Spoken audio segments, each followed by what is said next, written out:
Hey guys, it's Alexis, aka The Sloth Reader, and I'm here today to do a tag video, and this is the rapid fire book tag. This tag is pretty old. I think it's at least 2-3 years old, and it's just kind of been sitting in a folder where I keep all the tags on my computer that I want to do, and since I'm pre-filming a ton of videos so that the 2 weeks that I'll be moving into my new apartment and getting everything situated, I'm pre-filming a bunch of videos for that.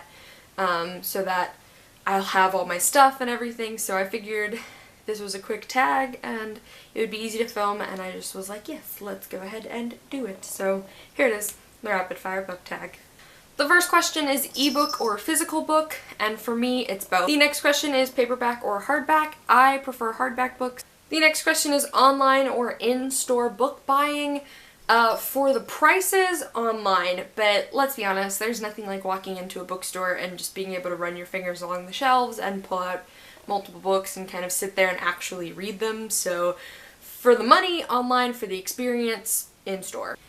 The next question is trilogies or series, and I'm gonna have to go with trilogies. Heroes or villains? Villains all the way. The next question is a book you want everyone to read. And for that, I'm going to have to go with one of my all-time favorite books, and that is The Book Thief by Marcus Zusak. I've never really heard of anyone giving this book like 1 or 2 stars. The next question is the last book you finished. Again, I'm pre-filming this, so this is going to go up like 2 weeks after I've actually filmed it, but as of right now, the last book I finished was The Battle of the Labyrinth by Rick Riordan. This is the 4th book in the Percy Jackson series. The next question is the latest book you've purchased. Again, I'm pre-filming this, so by the time it goes up, I will have purchased more books. But as of right now, it's The Upside of Unrequited by Becky Albertalli. The next question is weirdest thing you've used as a bookmark.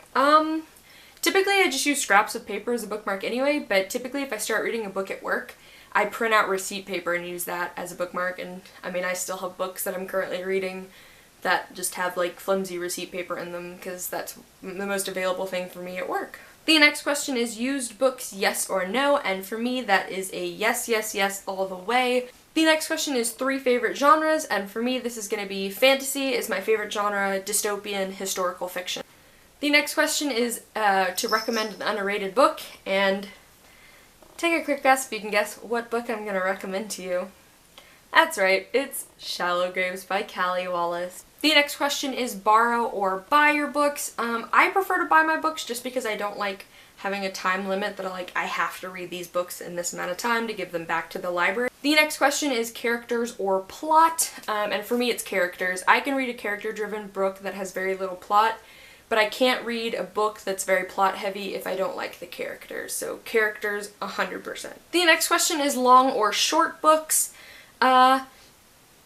Neither. I prefer books that are like 300 to 500 pages. Anything less than that's a little too short. Anything over that is probably going to take me a pretty decent time to read, so. The next question is long or short chapters. Short chapters all the way. Long chapters in books is a huge pet peeve of mine. The next question is first 3 books you can think of without looking at my shelves. Pride and Prejudice by Jane Austen. Aristotle and Dante Discover the Secrets of the Universe by Benjamin O'Leary Sands.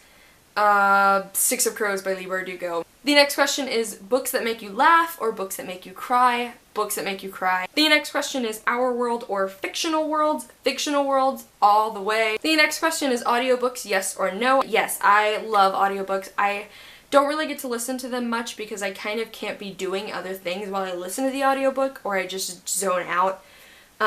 So that's why I listen to them a lot while I'm in the car or while I'm getting ready for work. So they take me a while to get through, but I do very much enjoy audiobooks. The next question is, have you ever judged a book by its cover? Yes. Oh yes. The next question is, do you prefer book to movie or book to TV adaptations? I think it depends on the book. I think there are definitely some books that I think would make wonderful movies. I think I'll Give You the Sun by Jandy Nelson would make a fantastic movie, and I'm so upset that they haven't made a movie of this yet because I really do think it fits so well into a cinema medium. But I think more dense series, so typically series that are like fantasy in nature or that require pacing and a lot of character development, those kinds of things, I think those are better suited to TV. The next one is any movies that you actually preferred to the book, and for me, believe it or not, I actually really like the Hunger Games movies a lot. I didn't at first. The first one I didn't really care for, but when Catching Fire came out, I was really sold on the cinema of it. I think that those do very well with visual effects, and so I think that that one really does very well as a movie. And I have another one that is kind of unpopular, that probably people are going to be so upset with me for, but I actually prefer the Goblet of Fire movie to the book, and that's just because I think a lot of the content in Goblet of Fire translates so well visually. And I just love so many of the scenes in the movie version that I think it just was more effective for me than with the book. So Harry Potter fans, don't kill me, but I liked Goblet of Fire movie better. Sorry. And the last question is series or standalones. Series all the way. I don't have any problems getting invested in a 4, 5, 6 book series. Alright guys, so that was the rapid fire book tag. You guys should let me know down below what's an underrated book that you want everyone to read, and I'll see you guys soon with another video.